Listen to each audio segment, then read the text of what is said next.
from your perspective as a journalist and a historian, a writer, has the press gotten better, worse, or stayed the same since the 1790s in terms of coverage of presidential and other elections? Well, it's I don't think you necessarily say better or worse. I mean, what I do think, and I'm not a particular fan of Fox News, but Fox News is a kind of a return to what it was like back in the early republic. Where you had a sort of outlets, and they did report news, and they did provide information, but it was always with this point of view. When there was no sort of ability, there's no sort of attempt that never occurred to them to try to pretend that they weren't involved, right?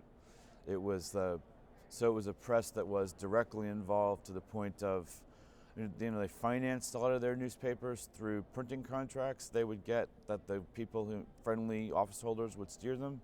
There's no government printing office, so they get it by printing contracts. So it literally means if they don't win the election, they might lose their newspaper, right? So it's like they had a dog in the hunt. Doesn't that sort of indicate then we have a rich history of a partisan press in this country? We do, yes, and it's really actually, it's more of the history of the press than even you would learn in journalism school. I mean, because in some ways, I don't know what's going to happen in the future, but in some ways, the modern press, the objective press, it's really only the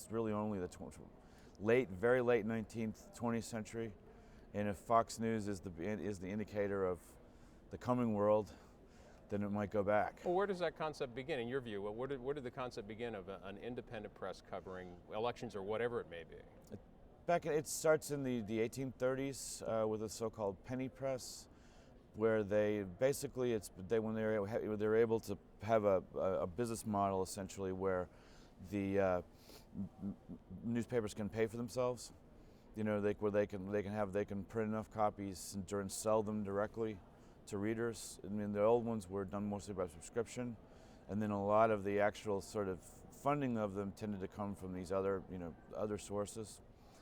So that's when it begins. But those, they're not objective either. Like those are the actually more sensationalist papers where they take political positions too, and they take actually more extreme political positions. So it's really it's after the Civil War, and then especially after the turn of the century. William Randolph Hearst. One of the things people know, one of the unknown incidents to most people is that McKinley assassination, right? McKinley assassination. And that year was what year? I was afraid you were going to ask me that. Oh. It's out of my period. It's 1901, I think. No, please edit that.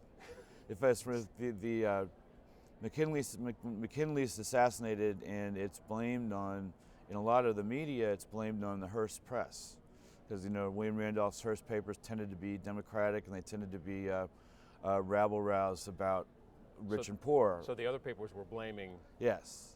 And then the more staid papers, especially the New York, by that time the Hearst papers were ultra sensationalistic, and there were some more sort of sober papers like the New York Times, and it basically just kind of discredits. It's one of the things that really seriously discredits old style, super partisan journalism when the president got killed because of the way they whipped up the people.